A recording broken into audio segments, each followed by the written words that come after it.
అమ్మమ్మ నేను శ్లోకం చదివినా కదా దాని తాత్పర్యం నాకు అర్థం కాలేదమ్మా.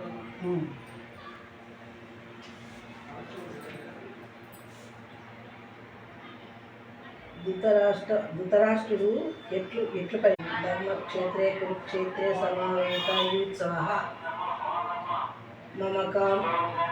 కురుక్షేత్ర స్థలము పుణ్యభూమి అయినందువల్ల ఎక్కడ యుద్ధం చేయాలా అని కృష్ణుణ్ణి అడుగుతారు వీళ్ళు. యుద్ధస్థలం ఈ దుర్యోధనుడు అర్జునుడు అడిగితే ఆయన ఏం చేస్తాడు, సంజయునికి దివ్య దృష్టిస్తాడు. యుద్ధభూమి ఎక్కడ జరిగినా ఆయనకు తెలిసేటట్టుగా దృష్టిస్తాడు. అప్పుడు ఈ యుద్ధభూమి చేయాల్సిన స్థలం ఎక్కడ అంటే మనం చేసిన పని కనపడేదైనా కనపడేదైనా ఉన్నతంగా ఉండాలని దుర్మార్గులు దుర్యోధనులు, సన్మార్గులు పాండవులు.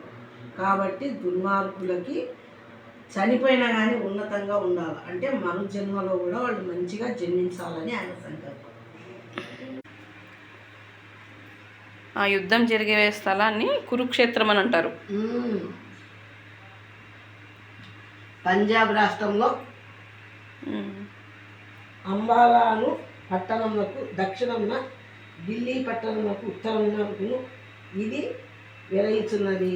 అంటే అక్కడ ఇంద్రులు దిక్పాలకులు దేవాది దేవతలు ఆ భూమిలో అక్కడ నివసించేవాళ్ళు అన్నమాట.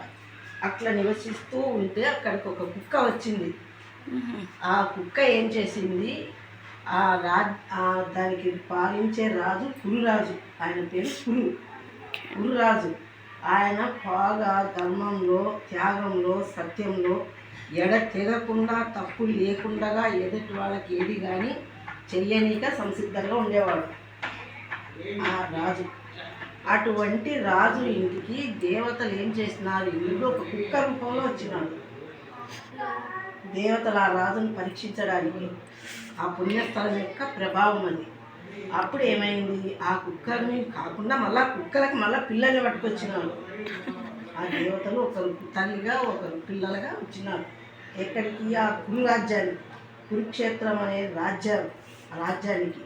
ఆ కురుక్షేత్రం అనే పేరు ఎందుకు వచ్చింది అంటే ఆడ కుక్క వల్ల దానికి దానం చేయడం వల్ల ఆ రాజు పేరు కురురాజు. ఆ రాజు పేరే కురురాజు. అక్కడికి కుక్కనే వచ్చింది. అక్కడ దేవతలే అక్కడ ఉండేది. ఆయన హ్యాండ్లో ఉండేవాడు దిక్పాలకులు. దేవతలు అంటే ఇంద్రుడు వస్తాడు, సూర్యుడు, రవి, చంద్రుడు, అష్టదిక్పాలకులు ఉంటారు. దాంట్లో అష్టదిక్పాలకుల్లో దేవేంద్రుడు ఆ స్వర్గానికి అధిపతి దేవేంద్రుడు.